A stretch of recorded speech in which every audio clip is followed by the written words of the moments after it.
เลขาธิการใหญ่ประธานประเทศแห่งสาธารณรัฐประชาธิปไตยปาตสลาวได้พบปะกับนายกรัฐมนตรีแห่งสาธารณรัฐสังคมนิยมเวียดนามวันที่24ตุลา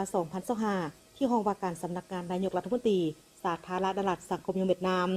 สหายทองลุ้นศรีสุริตเลขาธิการใหญ่ประธานประเทศแห่งสาธารณรัฐประชาธิปไตยปาตสลาวพร้อมด้วยคณะได้พบปะส่งฝ่ายกับสหายฟาร์มมิงกิงนายกรัฐมนตรีแห่งสาธารณรัฐสังคมนิยมเวียดนามและคณะในโอกาสเข้าร่วมพิธีลงนามในสนธิสัญญาสหประชาชาติว่าด้วยการต้านอาชญากรรมทางไซเบอร์ในวันที่24ถึงวันที่26ตุลา2025ที่นครหลวงฮานอยสาธารณรัฐสังคมนิยมเวียดนามเพื่อสืบต่อเสริมขยายและหัดแน่นสายผูกพันมิตรภาพความสามัคคีพิเศษและการร่วมมือรอบด้านระหว่าง2ภาค2รัฐและประชาชน2ชาติลาวเวียดนามที่มีมูลเสื้อให้นับมือนับเข้าสู่ล้งเลิกและแตกดอกออกผลยิ่งขึ้น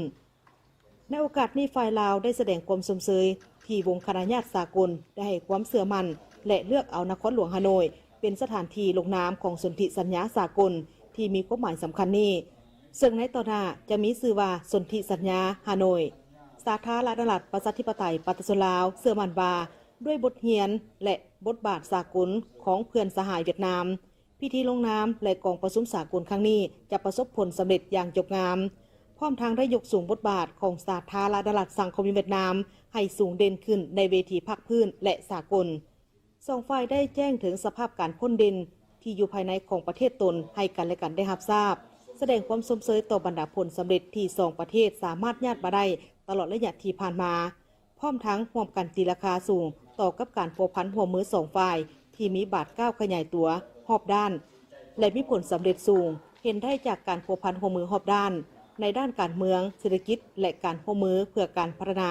บนพื้นฐานความไว้เนื้อเชื่อใจซึ่งกันและกันในระดับสูงสุดการร่วมมือทางด้านป้องกันชาติป้องกันความสงบสืบต่อมีบาทก้าวขยายตัวอย่างต่อเนื่อง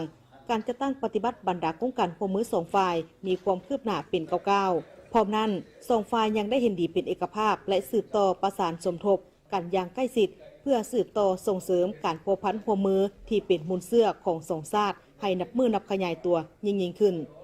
พร้อมทั้งจะร่วมมือกันอย่างใกล้ชิดในการจะตั้งปฏิบัติบรรดาโครงการร่วมมือยุทธศาสตร์ในด้านต่างๆให้ปรากฏผลเป็นรูปธรรมและมีประสิทธิผลสูงสุดเพื่อนำเอาผลประโยชน์ตัวจริงมาสู่ประชาชนสองชาติลาวเวียดนาม